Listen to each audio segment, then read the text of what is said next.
Former FEMA administrator under President Trump, Brock Long, joins us now. Thanks so much for joining us, Brock. Given the level of damage on both coasts, where did the recovery efforts start today? Just everywhere?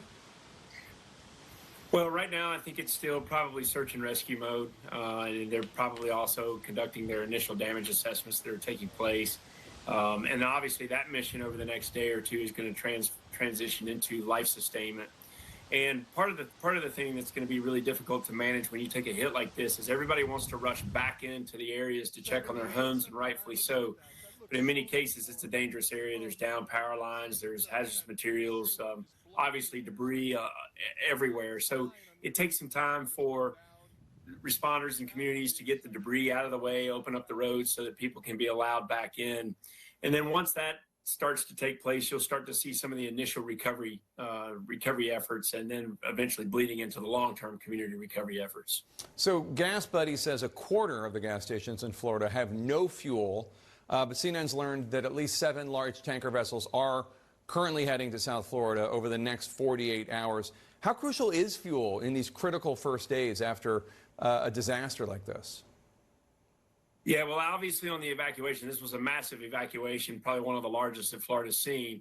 Obviously, during that phase, gas gets purchased and bought up. There's no fuel shortage to Florida per se, but it's all been purchased, and the gas stations don't have time to recover because, you know, many of the people, you're not going to allow gas trucks to come in as the storm's coming in, obviously. So it takes some time for things to come back online. But again, what they've got to be able to do is the first push debris to open up the highways and secondary roads to be able to get these trucks in to some of these locations. And then hopefully the gas stations are operational. You know, do they have power, generator backup?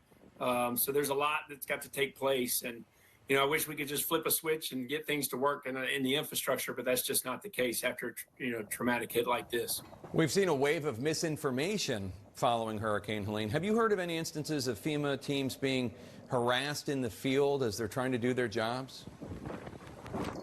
You know, unfortunately, FEMA has been the victim of misinformation for many years, well over a decade. I really wish FEMA was a politically neutral agency that was allowed to do its job. It's full of, golden-hearted people, but I don't think people realize that disaster response and recovery is a team sport here. It's, you know, disasters are locally executed, state managed, federally supported, and they all have to work together. So when people say, where's FEMA? The system's working. FEMA's probably been on the ground with hundreds of employees in Florida because of multiple storm hits that we've seen in the past, working with Kevin Guthrie and Florida Division of Emergency Management and trying to assess what the counties need as well as the states. And then FEMA comes in to help supplement and augment state support to the counties that are hardest hit.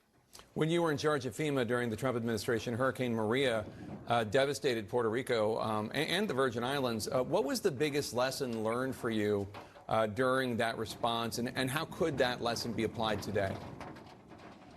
Sure. So what we developed as a result of those storms was what's called community lifelines. And what we've got to do as a country is we have to identify what infrastructure has to be working, that if it's not working, people are dying or life routine is disrupted, regardless if it's a tornado, hurricane, active terrorism, whatever it may be.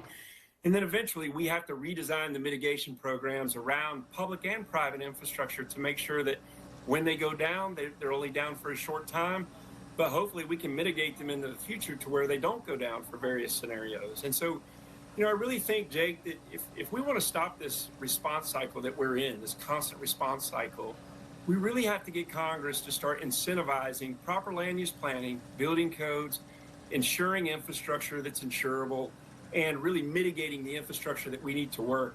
And people get frustrated after a disaster, you know, at FEMA for things that are outside of their control. For example, we don't own the power grids, you know, at FEMA. FEMA doesn't own the communications backbone.